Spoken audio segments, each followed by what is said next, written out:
Russian forces are stepping up their offensive to take territory in the eastern region of Donbas. Kiev says the main city still under Ukrainian control, Severodonetsk, is coming under heavy bombardment. A local governor accused Moscow of engaging in a scorched earth approach and intentionally trying to destroy the city. In Kiev, the Polish president has become the first foreign leader to address the country's parliament in person since the war began.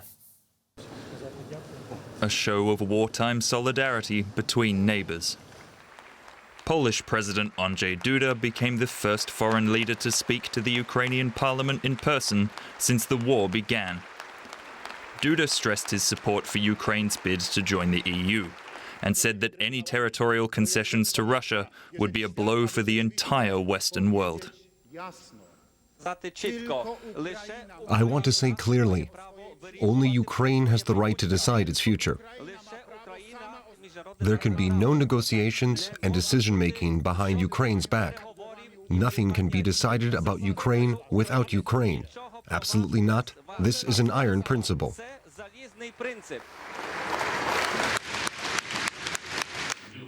Ukrainian President Volodymyr Zelenskyy has said that only a diplomatic solution will bring a definitive end to the conflict. But the government in Kyiv has repeated it will not accept any ceasefire that would require giving up territory.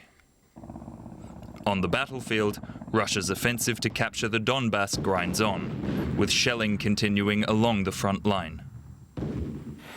Russian forces have intensified their efforts to surround Severodonetsk, the main city still held by Ukraine in the Luhansk province.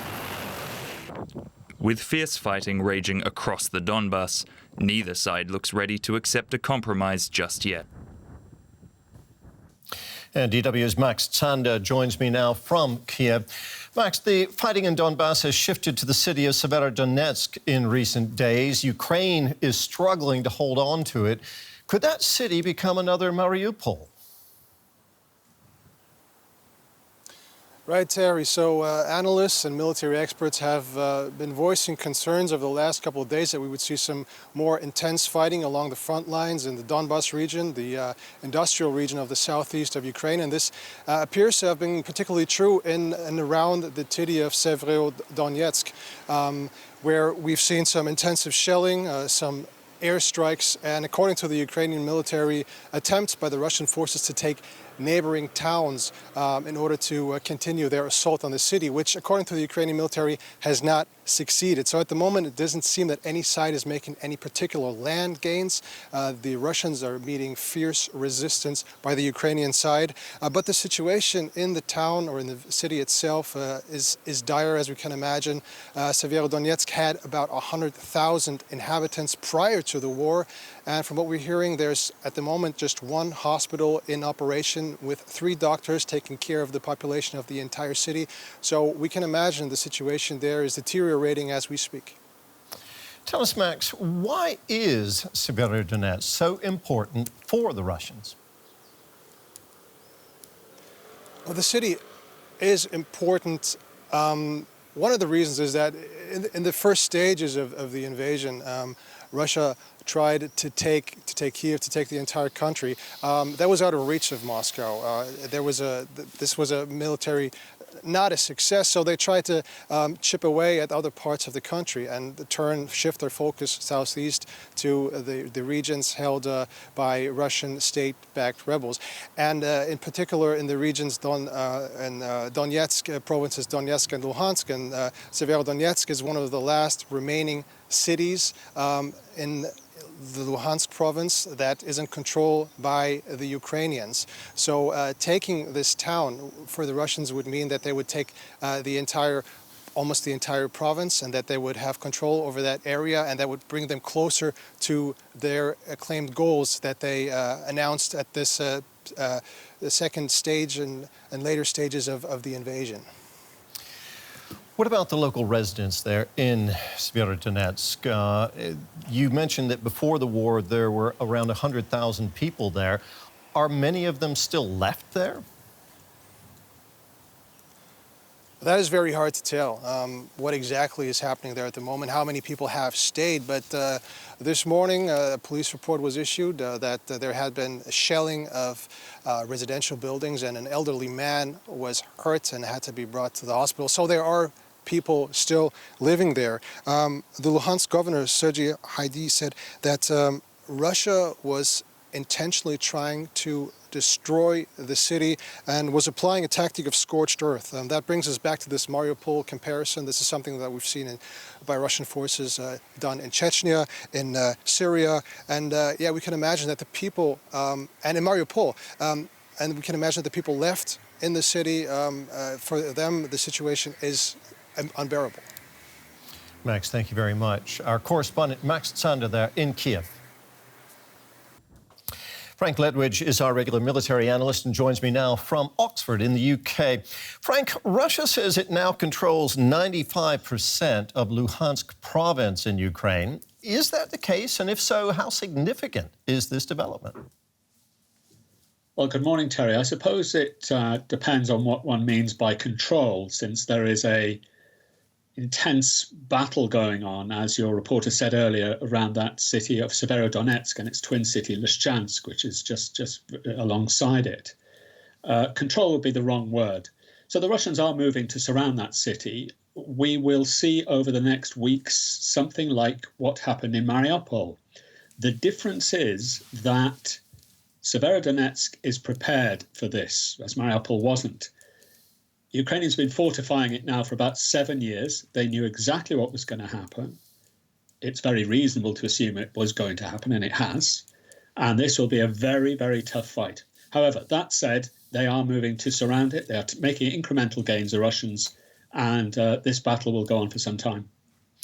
OK, so there's that battle that's shaping up to be quite significant. What beyond that do you think is the next step that the Russian military is likely to take in Ukraine?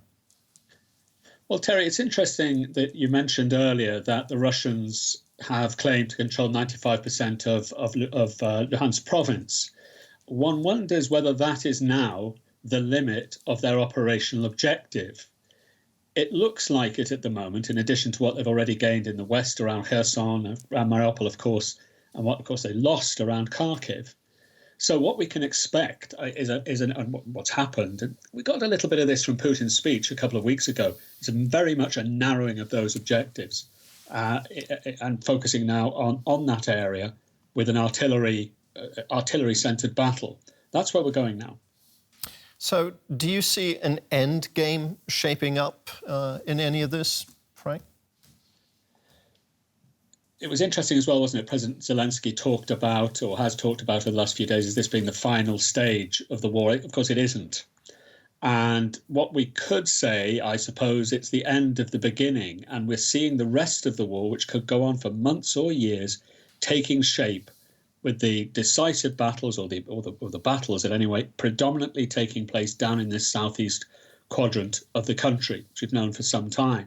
And unless negotiations are going to intrude, and there's no evidence that they are, Ukraine has already said that it will not accept anything short of the recovery of its territory. This war, of course, is going to grind on. In the short to medium term, we're going to see a big battle around Severodonetsk. The Russians cannot sustain this very limited momentum they are achieving. And we will see things start to settle down into something that looks like stasis within the next few weeks. Certainly, I would think before the end of July, middle of July. Frank, thank you very much for your assessment. That was Frank Ledwidge, military analyst, talking to us from Oxford. Thank you, Terry. Well, Russia has been accused of committing war crimes during its invasion of Ukraine. Since the war began, its forces have targeted homes, schools, and hospitals. The scale of the atrocities only becomes clear in areas liberated by Ukrainian forces. DW's Matthias Böllinger went to one village in the east where Russian soldiers have recently been forced out. Alive in ruins, Svetlana Aksionova has just returned to what was her home. I can't say anything. A shell hit her house 2 days ago. This is what is left. Now we have nowhere to come back to. People living here, a message scribbled on the door when the Russian troops arrived.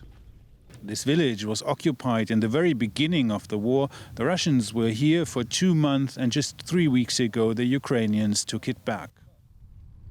Svetlana says that during those 2 months she didn't even see the Russian soldiers. That's because the fighting was so heavy she never left her basement. The last night was the worst. We thought this is it. The house will collapse above us and bury us in the basement. Our pets were with us, a dog and a cat. I came here to get the cat, but I can't find it.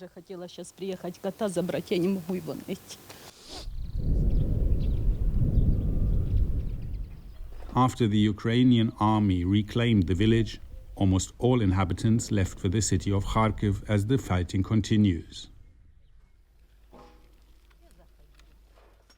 The Russian positions are just beyond the next village, 5 kilometers away.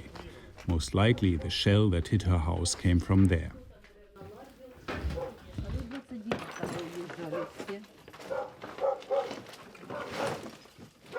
If it doesn't collapse and isn't hit again, maybe we can come back and rebuild it. But I told my husband I would even live in the basement, as long as it is home. For now, she will go back to the city and wait for the fighting in the area to end.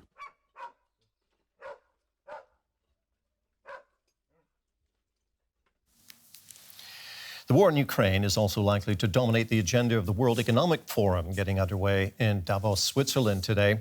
Ukrainian President Volodymyr Zelenskyy will give the opening speech via video link. We'll carry that live for you in about 2 hours' time. This year, there will be no Russian delegation. And in another snub, a Ukrainian businessman is using Moscow's former residence in Davos to stage an exhibition on reported Russian war crimes in Ukraine. This used to be the Russia House here at the World Economic Forum. Now it's been rechristened the Russian War Crimes House.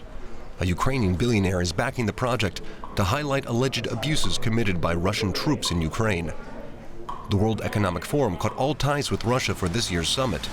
Meanwhile, Davos is rolling out the red carpet for the biggest delegation from Ukraine ever. President Zelenskyy will open the meeting with a video address. And for Ukrainians here, it's a bittersweet moment. We are here in this beautiful setting, but at the back of our mind always are these images of these horrific killings and atrocities and war crimes going on as we speak back in Ukraine. And we are here to, as best as possible, represent those people and to do all that we can to galvanize the international community to support Ukraine even more. Despite Davos' spring cheer, the mood is somber amid soaring geopolitical tensions. The war in Ukraine has worsened the global food and energy crisis, and there are other urgent problems to tackle as well. Climate change, the ongoing pandemic, and fears of an economic slowdown. The challenges are so big that we need the support and the ideas of everyone around the world. So I think this is a place where people trust each other and we can build solutions together. Well, Davos is a global convener of the global decision makers. I'm hoping that it will really be able to facilitate engagement because we are all for a peaceful world and we are all for global prosperity. Ukrainians have more immediate concerns.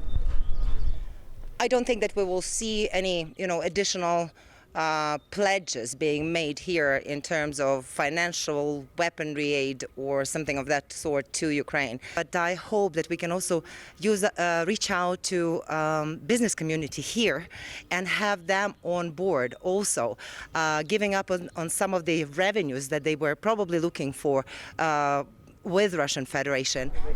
It's now up to the global elite here in the Swiss Alps to see if there's an economic path to peace in the war in Ukraine.